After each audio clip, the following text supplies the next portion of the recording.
In this section of the class, we'll be talking about the fundamental principles of matter and radiation that underlie the subject of astronomy. We'll talk about the structure of matter, the distinction between atoms, molecules, ions, and isotopes, and also how atoms are put together, from tiny compact nuclei and large clouds of negatively charged electrons. We'll also talk about new information on the substructure of matter, indicating that protons and neutrons are not fundamental particles, but made of quarks, and hinting at an even deeper level of structure which may be interpretable in string theory.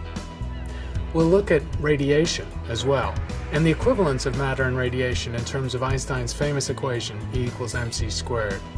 We'll consider the different forms of energy, which in the universe are interchangeable. The most profound form of energy that we'll deal with in this class is light and other types of electromagnetic radiation.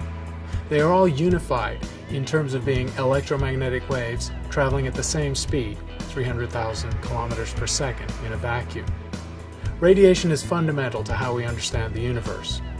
Astronomers not only collect radiation, but they disperse it by wavelength into spectra, and spectroscopy is a key tool of astronomy.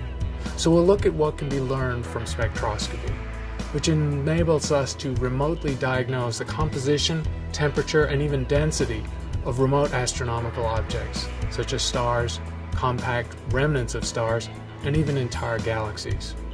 Then we'll look at matter, and in particular the theory of gravity that underlies all the structure of the universe, from planets to stars to galaxies.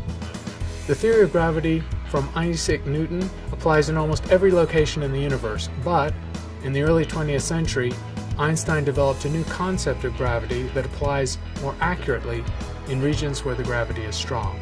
This is general relativity, and we need it to understand not only black holes and neutron stars, but also the entire universe and its evolution.